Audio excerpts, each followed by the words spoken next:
The polished marble floor of St. Jude's Cathedral reflected the stained glass light like a mirror of heaven. It was the perfect day, the perfect wedding for Olivia's sister, Grace. As matron of honor, Olivia stood in the narthex, smoothing her silk dress, waiting for the procession. The organ swelled, and the guests hushed. But as the towering oak doors opened for the final time, it wasn't the flower girl who entered. It was her husband, Mark. And he wasn't alone.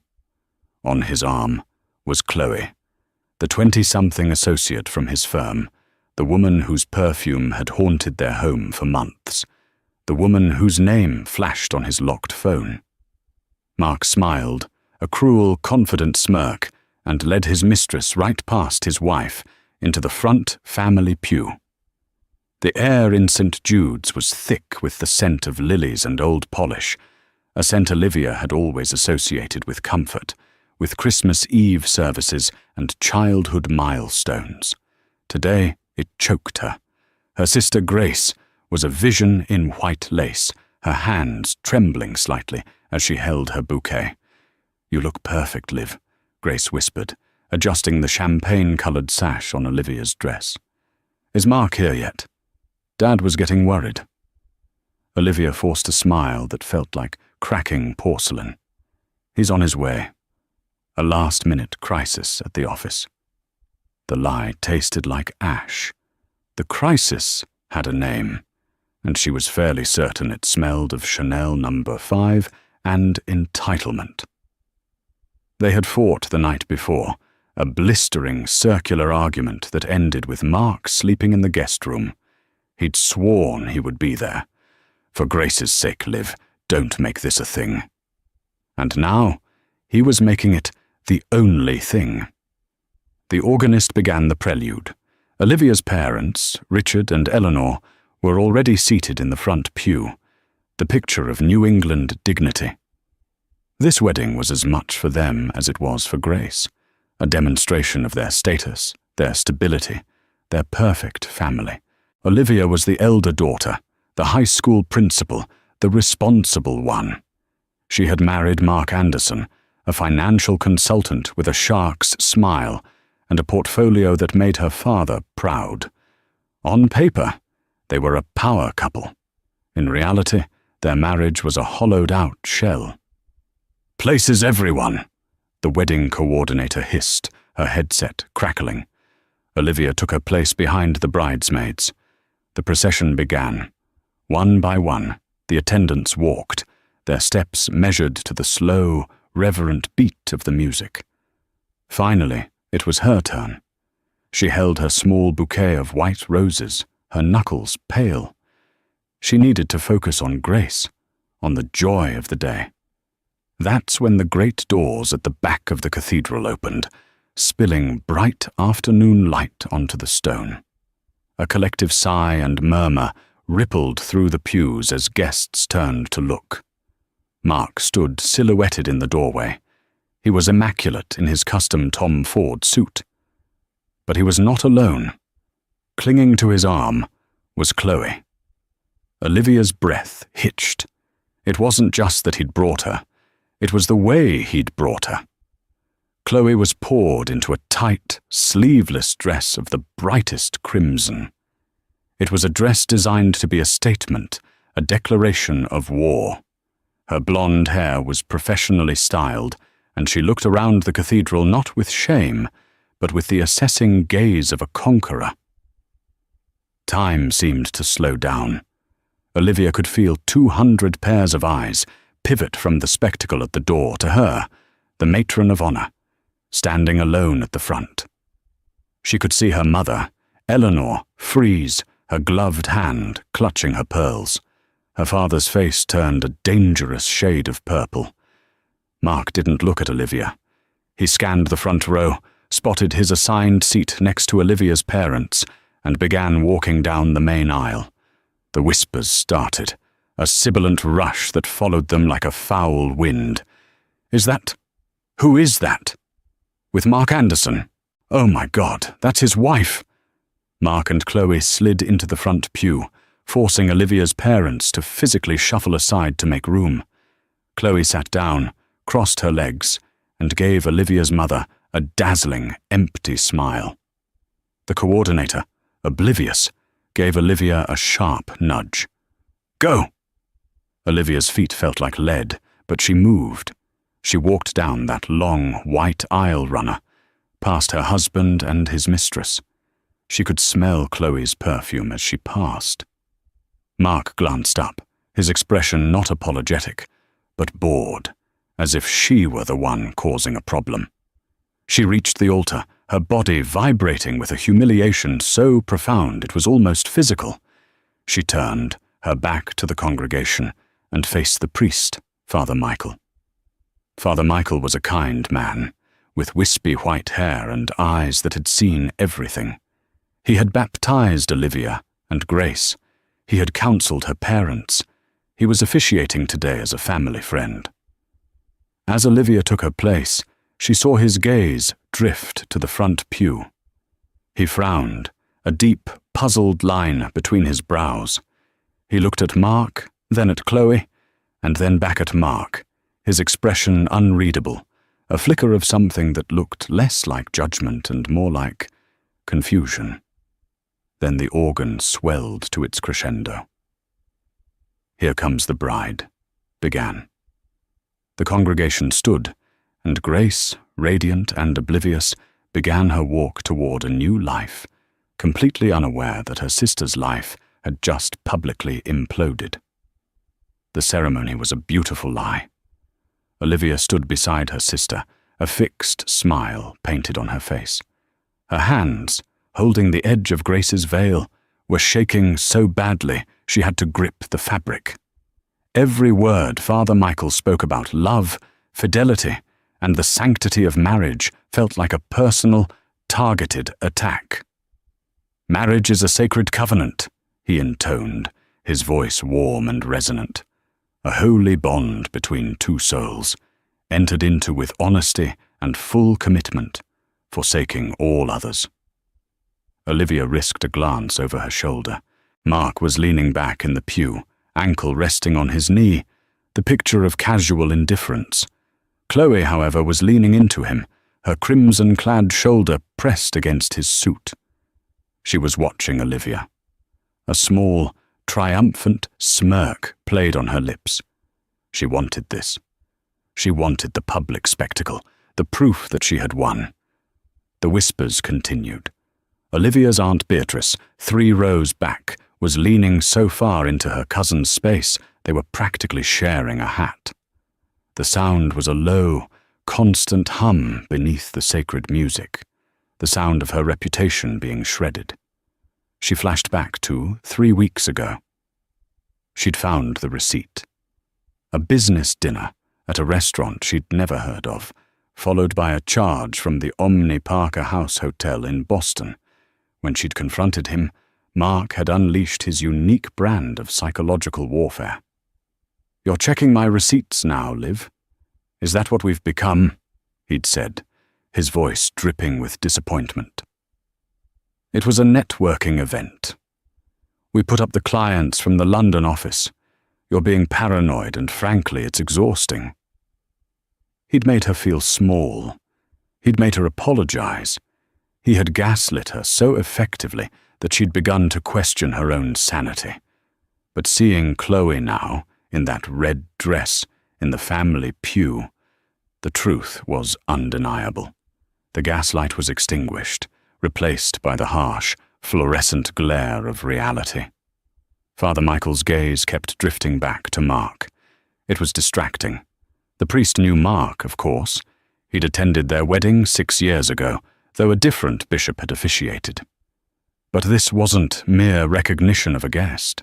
It was a look of deep, profound scrutiny, as if Father Michael were trying to solve a complex puzzle. Mark, for his part, avoided the priest's eyes completely, focusing instead on a loose thread on his suit jacket. "Do you, Liam, take Grace to be your lawfully wedded wife?" "I do." "Do you, Grace, take Liam to be your lawfully wedded husband?" "I do." Grace's voice was bright and clear, full of hope. A tear slipped down Olivia's cheek. Grace saw it and smiled, thinking it was a tear of joy. Olivia smiled back, the most painful lie she had ever told. The vows concluded. "I now pronounce you husband and wife." The cathedral erupted in applause. The organ boomed. Grace and Liam kissed, a perfect cinematic moment. Olivia, as matron of honor, was the first to follow them back down the aisle. She had to walk past them again. This time she didn't look down. She looked right at them. She met Mark's gaze. He looked annoyed, as if her blatant misery was a breach of etiquette. Then she looked at Chloe. The smirk was gone, replaced by a cool, appraising stare. It was the look of a victor inspecting the vanquished. As Olivia passed, she heard Chloe whisper something to Mark, followed by his low, appreciative chuckle. The sound broke something inside her. The humiliation curdled into a cold, hard knot of rage. This was not just an affair. This was a public execution, and it was happening at her sister's wedding. She made it to the vestibule, her breath coming in short, sharp gasps, and waited for the family photos, the next station of her personal cross. The reception was held at the Fairmont Copley Plaza in the grand ballroom. Crystal chandeliers dripped from the ceiling, and the scent of expensive champagne mingled with the towering floral centerpieces. It was the epitome of Boston elegance, a room designed for celebration. For Olivia, it was a gilded cage. Mark and Chloe had arrived before the bridal party, having skipped the receiving line at the church. They had already claimed a bottle of champagne and a table near the dance floor, holding court with some of Mark's younger, sycophantic colleagues, who seemed impressed rather than appalled by his audacity. Olivia, standing between her parents for a photo, felt her mother's hand grip her arm. "You have to do something," Eleanor whispered, her jaw tight, a rictus grin frozen on her face for the photographer. "This is a disgrace. Get him to leave. Get her to leave. Now." "What do you want me to do, Mom?" Olivia whispered back, the camera flash blinding her. "Cause a scene? It's Grace's day." "Grace's day is already ruined," her father, Richard, muttered from her other side. "Everyone is talking. This reflects on all of us. Handle your husband, Olivia. Or I will." The threat was real, but Olivia knew her father's idea of handling it would involve a quiet, red-faced confrontation in a hallway, which Mark would simply brush off. Mark had no respect for her father, only for his money. The bridal party was announced. Grace and Liam entered to a roar of applause, floating on a cloud of newlywed bliss. They went straight into their first dance. As the couple swayed to a soft melody, the guests formed a circle around them. Olivia stood on the edge, clapping along, her heart a cold stone in her chest. Then, from the corner of her eye, she saw movement. Mark stood up. He drained his champagne flute, set it down, and held his hand out to Chloe. He was smiling. Chloe, looking thrilled, took his hand. He led her onto the dance floor. It wasn't a side-of-the-floor shuffle. He led her right next to Grace and Liam. A new wave of shocked silence rolled through the ballroom. The music, a ballad about enduring love, suddenly felt grotesque. Mark pulled Chloe close, his hand splayed possessively on the small of her back, just above the zipper of her crimson dress. Chloe wrapped her arms around his neck, resting her head on his shoulder. They were slow dancing. At her sister's wedding, 6 feet away from the bride and groom. Grace, mid-spin with her new husband, saw them. Her perfect smile faltered. She looked at Mark, then at Chloe, and then, with dawning horror, at Olivia. Her eyes filled with tears. "Liv," she mouthed. Liam, following her gaze, stopped dancing. His face darkened. "What the hell is he doing?" But Olivia was no longer listening. The sight of them, so blatant, so arrogant, so utterly disrespectful, had pushed her past shame, past grief, and into a realm of pure, undiluted fury. The knot of rage inside her snapped. She began to walk. She didn't run. She walked, deliberately, each step a hammer blow on the polished wooden floor. The crowd parted for her. She could feel her parents' eyes on her, her sisters', the entire rooms. She didn't care. She walked straight up to the dancing couple. She didn't tap Mark's shoulder. She grabbed his arm. His muscles tensed. He and Chloe broke apart, startled. Mark looked at her, his eyes flashing with irritation. "Olivia, what the hell? You're making a scene." "I'm making a scene?" Her voice was dangerously quiet, a low vibration that barely carried. "You bring your receptionist to my sister's wedding. You sit her in my mother's pew. You dance with her at the reception. And I'm making a scene?" Chloe laughed. It was a light, tinkling sound that grated on Olivia's nerves. "He's not your husband anymore, honey. He's just been waiting for the right time to tell you. I guess this is it." "You," Olivia said, turning her full attention to the younger woman, "are nothing. You are a cliché in a red dress. This conversation is not for you." "Hey," Mark snapped, stepping in front of Chloe protectively. "Don't you talk to her like that." "Or what, Mark?" Olivia's voice was rising now, gaining strength. "What are you going to do? What's the worst you can do? Humiliate me? You've done that.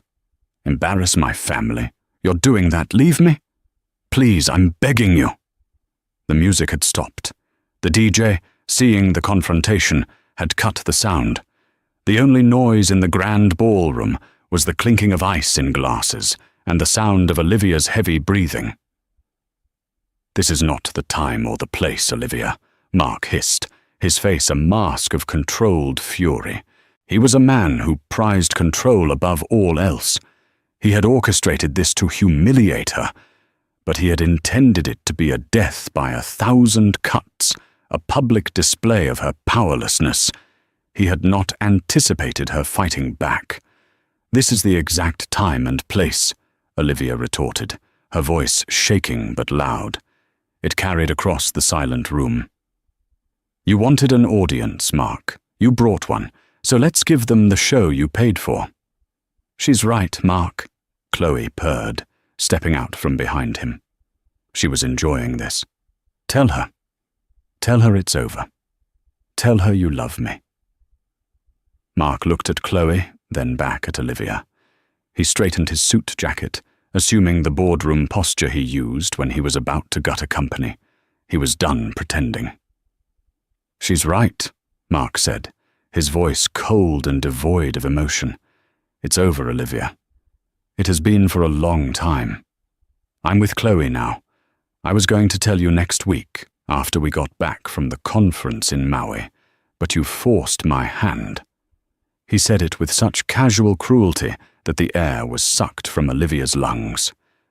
The conference in Maui. Another lie. How many had there been? "So what?" he continued, gesturing around the opulent room. "What are you going to do? You're not going to get a dime. Our prenup is ironclad. You get the condo. You get your teacher's salary. I get my life back." "A prenup," Olivia whispered, stunned. You planned this." "I plan everything, Liv. You should know that." He turned to Chloe. "See? It's fine. She's just hysterical." "It's not fine," Grace suddenly cried out. She had left her husband on the dance floor and was rushing toward them, her white dress bunched in her fists. "You're a monster, Mark. You did this at my wedding." "Stay out of it, Gracie," Mark said dismissively. "This is adult business." "You want adult business?"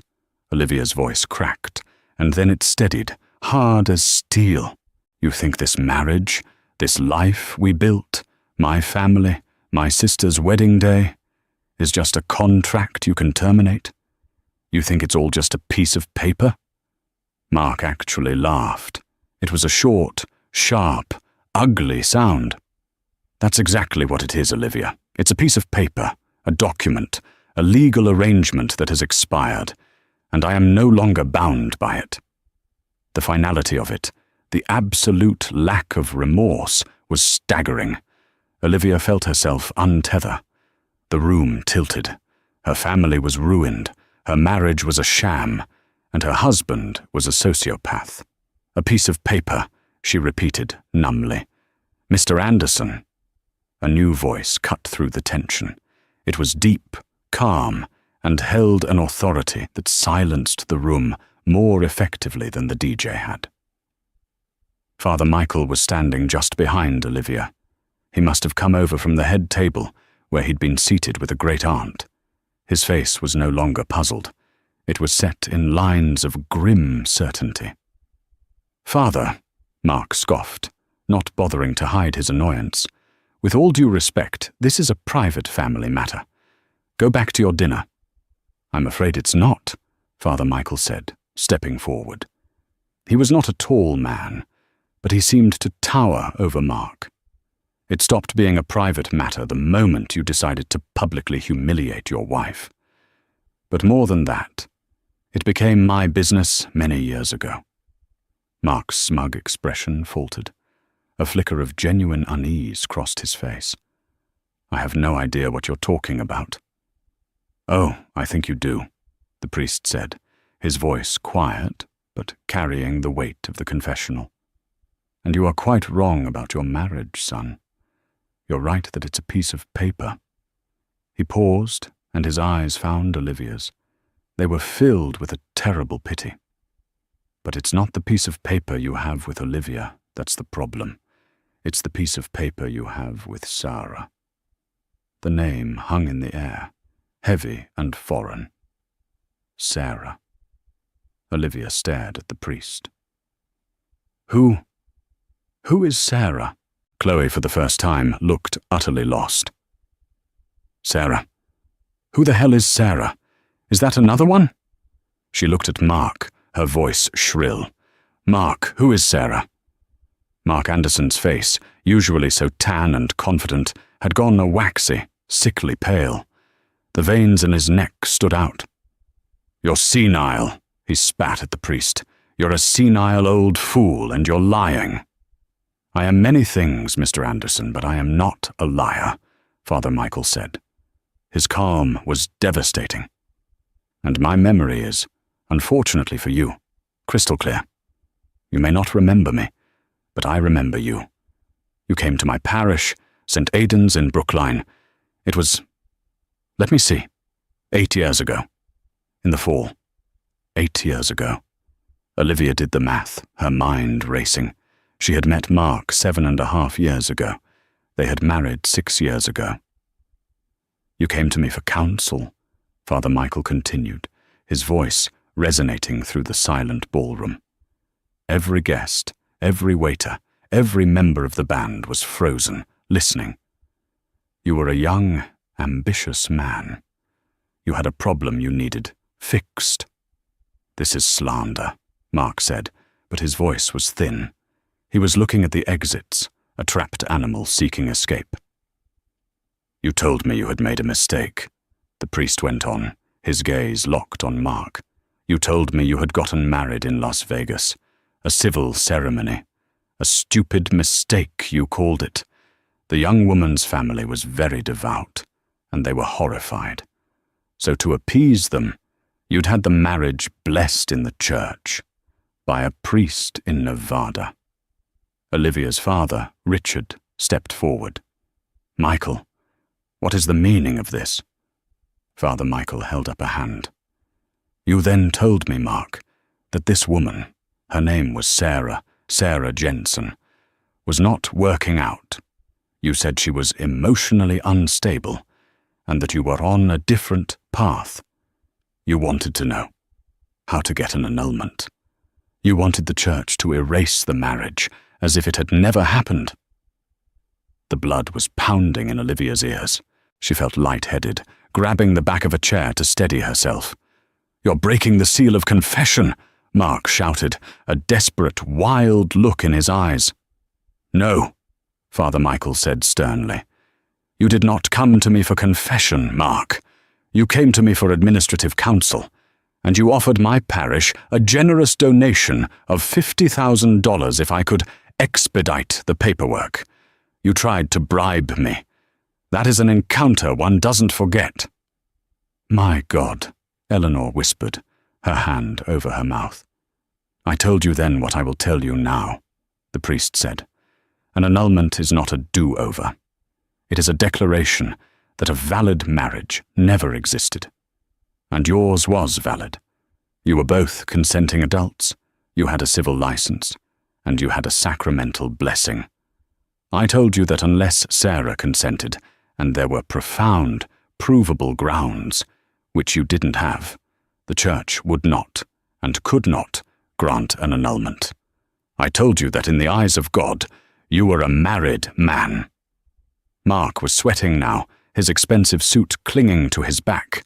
"We got a divorce, a legal divorce, in Nevada. It was quick." "Ah," Father Michael said, nodding slowly. "But that is where the true sin lies, doesn't it?" The priest turned his sorrowful eyes from Mark to Olivia. "Olivia, my dear girl, when you and Mark came to me for your premarital counseling, I recognized him. I asked him in private if he had resolved his previous marital status. He swore to me that he had. He showed me a document, a divorce decree. He said Sarah had agreed, that it was all finalized. I am a priest, not a forensic investigator. I took him at his word." "What are you saying?" Olivia whispered, though she already knew the answer. The floor was dropping out from beneath her. "I am saying," Father Michael said, his voice cracking with a righteous anger, "that I felt troubled by this scene. So I made a call. To a colleague at the Diocesan Tribunal in Las Vegas, a man I have known for 30 years. He reached into his pocket. He pulled out his simple black smartphone. It turns out there is no record of an annulment for a Mark Anderson and a Sarah Jensen. And when my colleague, Monsignor, got curious, he made a call to the Clark County Courthouse. There is no record of a legal divorce either." The room was so quiet, Olivia could hear the hum of the ice machine from the bar. "The document Mark showed me, it was a forgery." The world went silent. Olivia looked at Mark, truly seeing him for the first time. The charming smile, the confident eyes, the expensive suit. It was all a costume. Underneath was a hollow man, a creature of pure, destructive appetite. "Mark," she said, her voice a thread. "Our marriage?" Father Michael answered for him, his voice gentle. "Olivia, he married you, while he was still married to another woman. Your marriage, in the eyes of the law and of God, is not valid. It never was. Bigamy." The word exploded in her mind. It was a word from scandalous television dramas and old novels, not something that happened in her life, in the Copley Plaza ballroom, in front of her Aunt Beatrice. Chloe was the first one to move. Her reaction was not one of hurt or betrayal. It was pure, unfiltered rage. "A bigamist!" she shrieked, her voice bouncing off the high ceilings. "You're a bigamist!" She turned on Mark and shoved him, hard. "You lied to me. You told me she had all your money, that the prenup protected you. You don't have any money, do you? If this marriage isn't real, she has no claim, but neither do I. You're married to some Sarah. Everything you told me was a lie." She wasn't heartbroken that he loved someone else. She was furious that he wasn't the prize she thought he was. "Chloe, calm down. We can sort this out," Mark stammered, holding his hands up as she began to pummel his chest. "Sort this out? You're a criminal," she screamed. "You let me blow up my life for a man who isn't even available. You're broke. You're worse than broke. You're a fraud." She slapped him. The sound was a sharp crack that echoed through the room. It was so loud, so violent, that it seemed to break the spell. Chloe, breathing hard, her face red and contorted, looked at Olivia. "You can have him," she spat, as if she were discarding trash. She grabbed her clutch purse from the table and, without a backward glance, stormed out of the ballroom, her red dress a retreating streak of shame. Mark stood alone, a red handprint blooming on his cheek. He looked around, his eyes wild. The entire room was staring at him. His colleagues, his friends, Olivia's family. He saw nothing but disgust. He turned to Olivia, his mask of confidence shattering, revealing the desperate, pathetic man beneath. "Liv, Olivia, baby, listen to me. It's a misunderstanding. Sarah, she left me. I thought the divorce was final. The lawyer I hired, he must have messed it up. It's a paperwork error, that's all. We can fix this. We can go to City Hall on Monday. We can make it real." He reached for her. He tried to take her hand. "We love each other, Liv. This is just paper." Olivia looked down at his outstretched hand, the hand that had held hers when they'd bought their first home, the hand she had held in the hospital when her father had his heart scare, the hand that had held Chloe's on the dance floor. She felt nothing. The humiliation was gone. The rage was gone. The love, which she'd clung to for so long, had evaporated. All that was left was a vast, cold emptiness.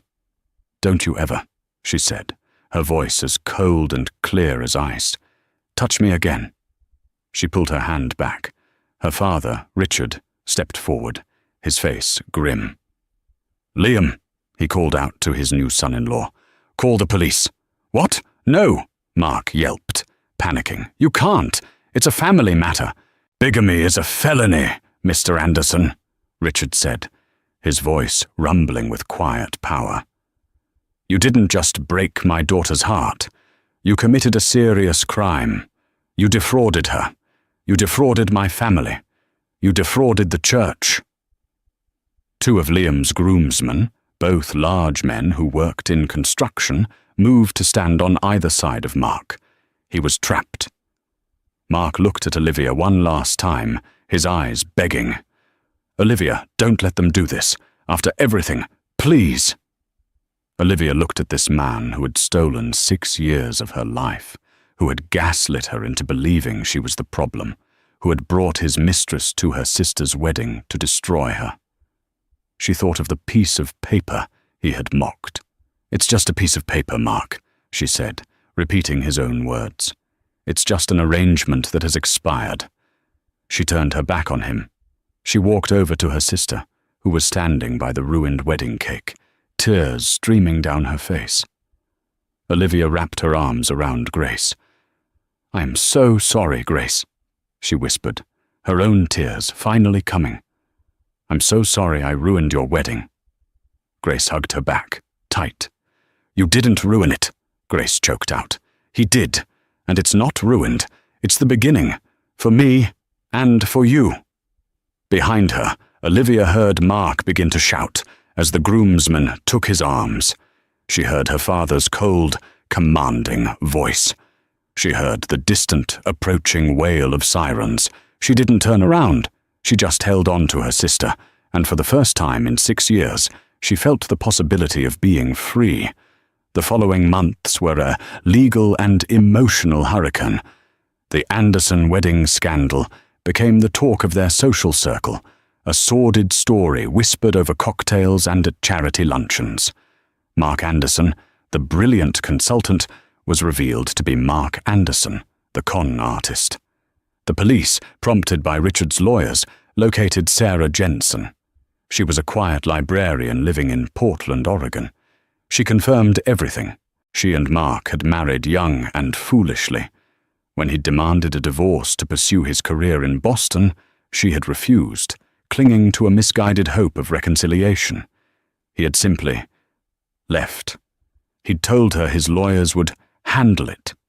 She had never signed a single document, She had no idea he had married again. Mark was charged with bigamy and multiple counts of fraud, including the falsified divorce decree he'd used for the marriage license and the bank loans he'd secured with Olivia as his wife. For Olivia, the legal process was brutal. Her marriage was declared void ab initio. It had never legally existed. The prenup Mark had been so proud of was meaningless, as it was a contract for a marriage that never was. But this was not the financial windfall one might expect. Because they were never married, the laws of marital property didn't apply. The beautiful brownstone they had shared was in Mark's name alone, purchased with funds from before their sham wedding. Her name was on the mortgage, but not the deed. She was, in the eyes of the law, a long-term tenant. She lost the house. She lost the shared accounts. Mark's assets were frozen, tangled in lawsuits from Sarah, his only legal wife, and the investors he had defrauded. Olivia was left with what she had come in with, her job as a principal, her own small retirement fund, and her dignity. And to her surprise, that was enough. Her parents, humbled by the scandal, surrounded her with a support she hadn't realized she was missing. They had been so impressed by Mark's wealth that they had ignored his character. Now they saw their daughter, strong and resilient, and they were simply proud. Grace and Liam were her rocks. They cancelled their honeymoon. Instead, they helped Olivia move her boxes from the grand brownstone into a new, smaller, sunlit apartment across the river in Cambridge. It was hard. There were nights when Olivia would sit on her new, unfamiliar sofa and just weep, not for Mark, but for the stolen time. For the 6 years she had spent twisting herself into knots to please a ghost, a man who didn't exist. But with every box she unpacked, she felt lighter. She had been living a lie, and the truth, no matter how catastrophic, was a foundation she could build on. The public humiliation at the wedding had been a horrific, necessary surgery, cutting a cancer out of her life in the most public way possible. 1 year later, the crisp October air blew through the open window of a small cafe in Beacon Hill. Olivia sat at a small table, sipping a latte. She was wearing jeans and a simple sweater, and her hair was shorter, a style Mark would have hated. She smiled at the thought. She was meeting someone, a history professor from Tufts whom her friend had set her up with. He was, by all reports, kind and a little nerdy. He was also, demonstrably, single. Her phone buzzed. It was a text from Grace. Photo attached, a smiling, gurgling baby in a knitted blue hat. Underneath, the caption, "Uncle Liam is teaching him about the Red Sox. Send help." Olivia laughed, a real, easy laugh. The bell on the cafe door jingled. A man walked in, looked around, and spotted her. He was a little nerdy. He smiled, a kind, genuine smile, and walked over. "Olivia. David. Hi." She stood up, extending her hand. "It's so great to meet you." As they sat down and began to talk, Olivia looked out the window at the bustling street. The shame of that day at the cathedral felt like a story from another person's life. The red dress, the whispers, the devastating reveal, it was no longer her humiliation, it was her liberation. Father Michael had not just exposed a secret, he had given her back her life, and she was just beginning to live it. The man sitting across from her, David, had a small fleck of foam from his cappuccino on his upper lip. Olivia found herself focusing on it, a tiny, absurd detail in a moment that felt disproportionately heavy. Her first date in 7 years. It felt less like a romantic rendezvous and more like a job interview for which she was wildly unqualified. "So," David said, wiping his mouth with a napkin, mercifully removing the foam, "I have to admit, I Googled you. I hope that's not weird." Olivia's stomach gave a familiar, sickening lurch. The smile she'd been holding felt suddenly brittle. "Oh?" "Yeah," he said, and instead of looking predatory or titillated, he just looked earnest. "My friend, the one who set us up, just said, 'She's a principal in Brookline. You'll love her.' Which, you know, is not a lot to go on. So I looked up your school, and then the other stuff came up." He leaned forward, lowering his voice, though the cafe was bustling. "And I just want to say, I am so incredibly sorry that happened to you. It's monstrous. And I want you to know I'm not here because of that. I'm here because my friend says you're the only person she knows who can quote The West Wing and knows how to properly score a baseball game." Olivia stared at him. She had prepared for this moment. She had practiced speeches in her mirror. One was breezy and dismissive. One was cold and sharp. One was a tearful, vulnerable confession. She hadn't prepared for sincerity. "I can," she said, her voice a little shaky. "And C.J. Craig is my spirit animal." David grinned, a wide, open smile that reached his eyes. "Okay, good. Because I was worried you were going to be all about Rosalind's rules of order. I'm more of a big block of cheese day kind of guy." The tension in her shoulders dissipated, melting away so quickly it almost made her dizzy. They talked for 2 hours. They talked about their jobs, his frustrations with university bureaucracy, her battles for funding for the arts program. They talked about their families. He told her about his overbearing mother, who was a legend in the local theatre scene. She told him about Grace and her new nephew, Leo, and the tiny, perfect way his hand gripped her finger. She didn't talk about Mark. He didn't ask. The scandal was the elephant in the room that he had politely acknowledged, tipped his hat to, and then firmly guided out the door. When they left, the afternoon light was turning golden. "So," he said, rocking back on his heels on the sidewalk, "I'd really like to see you again. Maybe, I don't know, a Red Sox game? We can score it properly." "I'd like that," Olivia said, and the smile this time was real. It was small, but it was hers. She walked home, a warmth spreading through her chest that was entirely unfamiliar. It wasn't the fireworks and obsession Mark had ignited in her all those years ago. That had been a wildfire, a dangerous, consuming blaze built on charm and gasoline. This felt like a hearth. It was just a small, steady glow, but it was warm, and it was real.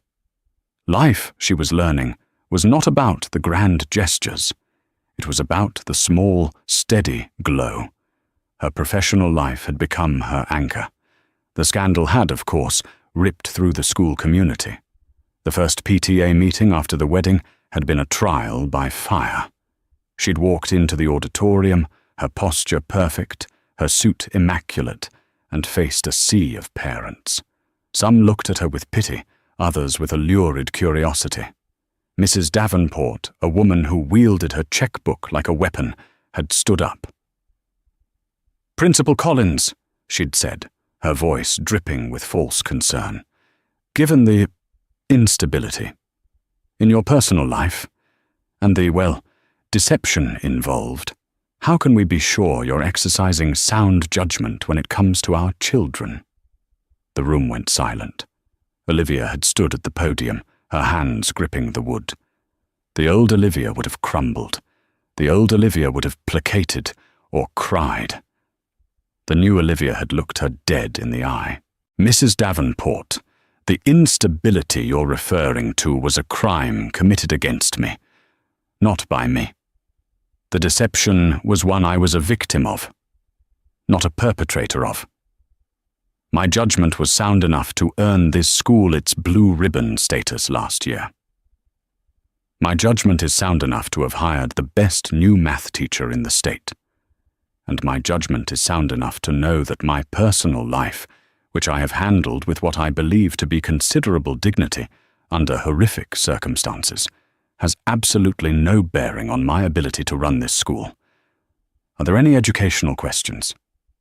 No one spoke. After a beat, Mr. Henderson, a father in the back, started to clap. Slowly, haltingly, others joined him. The coup was over. From that day on, she was not the scandalized wife. She was, unequivocally, Principal Collins. Her new strength was tempered by a new empathy. She saw the fault lines in other people's lives more clearly now. When a young teacher, Mr. Avery, was struggling, his lesson plans a mess, his temper short, Olivia didn't reprimand him. She called him into her office, closed the door, and just asked, "What's really going on, James?" He'd broken down. His wife had left him. He was alone with 2 small kids. He was drowning. "You're not drowning," Olivia told him, handing him a box of tissues. "You're treading water, and that's okay. We'll get you a life raft." She rearranged his schedule, connected him with the school counselor, for himself, not his students, and quietly organized a meal train among the staff. She had learned that a perfect facade often hid the deepest cracks. That weekend, she was at Grace's house, sprawled on the floor building a wobbly tower of blocks with Leo. Grace sat on the sofa, nursing the baby, a look of profound, exhausted contentment on her face. "So," Grace said, "Mum told me you went on a date." "It wasn't a date," Olivia said, adding a red block. "It was a mutually agreed-upon coffee." "Uh-huh. And is mutually agreed-upon coffee getting a second mutually agreed-upon event?" "Maybe," Olivia smiled, avoiding her sister's gaze. "Good," Grace said softly. "You deserve it, Liv. You deserve simple. You've had enough complicated." "Speaking of complicated," Olivia said, her voice lowering. "Did you hear?" Grace nodded, her expression darkening. "Dad told me. The sentencing." Mark's trial had been swift. Once the bigamy was proven, the fraud charges had stuck to him like glue. His expensive lawyers had tried to paint him as a romantic, a man who loved so deeply he'd bent the rules. The prosecutor, a sharp woman from the DA's office, had painted him as a sociopathic con artist who preyed on women and investors. The judge had agreed with the prosecutor. 5 years in state prison, eligible for parole in 3. "How do you feel?" Grace asked, her voice gentle. Olivia sat back on her heels, thinking. I don't feel joy. I don't feel vindicated. I just feel done. Like the last page of a very long, very bad book has finally been turned. He's not my problem anymore. He's not even a person, really. He's just an event, a thing that happened. What about, Grace gestured vaguely. The money. There is no money, Olivia said flatly. Between what Sarah's lawyers are claiming as the only legal wife and the investors he defrauded, the entire empire was a house of cards. My lawyer was very clear. I walk away with what I came in with, which is fine. I have my job. I have my apartment. She looked at her sister and nephew. I have what matters. A few weeks later, Olivia found herself at the Boston Public Library. The grand vaulted ceilings of the Bates Hall reading room always calmed her. She was researching grant proposals for a new STEM lab. She was deep in a database when the woman at the terminal next to her let out a long, weary sigh. These databases are impossible, aren't they? The woman muttered, more to herself than to anyone. They can be, Olivia agreed, glancing over. The woman was in her late 30s, with plain brown hair pulled back in a simple clip. She wore no makeup, and her clothes, a sensible cardigan and slacks, were functional, not fashionable. But it was her eyes that caught Olivia. They were a soft, hazel brown, and they held a familiar, bone-deep sadness. As Olivia watched, the woman's pen slipped from her grasp and rolled onto the floor. Olivia bent to retrieve it, her hand brushing the woman's as she passed it back. "Oh, thank you so much," the woman said, her voice as soft as her eyes. "I'm all turned around. This city, it's a lot. I'm just here for some legal things. Then I'm back to Portland." The words hit Olivia with the force of a physical blow. Portland. Legal things. She looked at the woman again, really looked at her. The mousy hair, the quiet demeanor, the librarian in Portland. "My God," Olivia whispered, her hand rising to her own throat. "Your name. Is it Sarah?" The woman's head snapped up. Her eyes, no longer just sad, were wide with shock and a sudden, primal fear. How do you know my name? Who are you?" "I'm Olivia," she said, her voice barely audible. "I'm Olivia Collins, the woman he married. In Boston." Sarah Jensen's face went white. The two women, the two wives of Mark Anderson, stared at each other under the watchful green glow of the reading lamps. Here, in this temple of knowledge, was the one person on earth who truly understood the secret, silent wreckage Mark had left behind. Sarah's hands began to shake. I thought. "Let's go somewhere," Olivia said, her voice finding its strength. "Please, let's go to the courtyard." She gathered her things, her hands on autopilot. Sarah, looking dazed, did the same. They walked in silence, two ghosts, through the marble hallways and into the library's stunning central courtyard. They sat on a stone bench, the sound of the fountain filling the air. For a long minute, neither spoke. Sarah was the one who broke the silence. "He told me he was dead." Olivia turned. "What?" Not literally," Sarah whispered, twisting a plain silver ring on her finger. Not a wedding ring, just a simple band. "But when he left, and I wouldn't give him the divorce, he just vanished. He changed his number. His emails bounced. His parents told me he'd moved to Europe and wanted no contact. I just assumed he was gone. A part of me, I think, just filed him away as a mistake, a life that had died. And then a lawyer from your city found me and told me this nightmare. He told me," Olivia said, her voice hollow, "that you were unstable, that you'd had a breakdown and he'd had to get a quick divorce in Nevada to protect himself. He showed me the papers." "The forgery," Sarah said, nodding. "The police showed it to me. It didn't even look like my signature."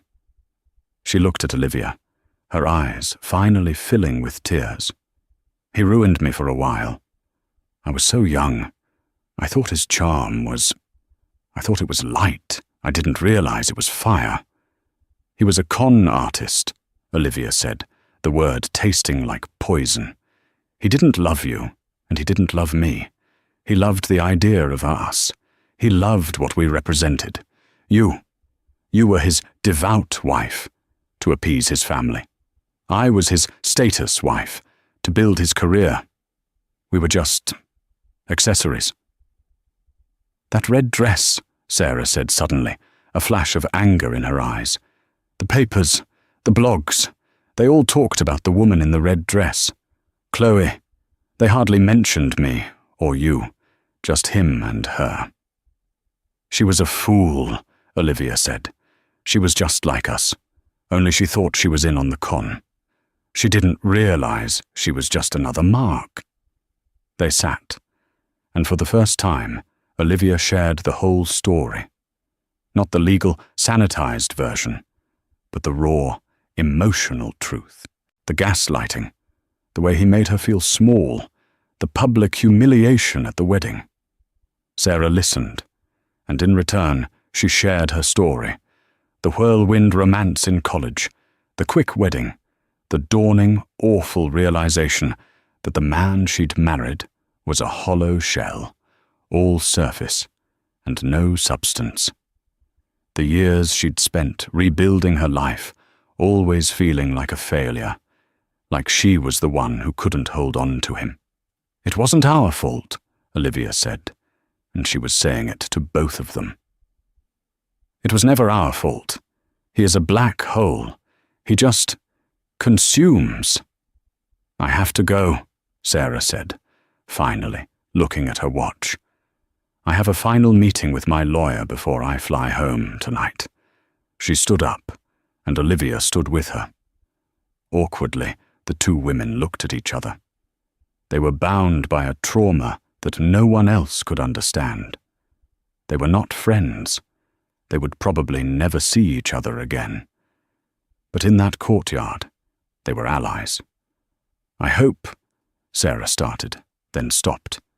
I hope you find happiness, Olivia. You seem strong. So do you, Sarah, Olivia said. You survived him first. That makes you the strongest of all.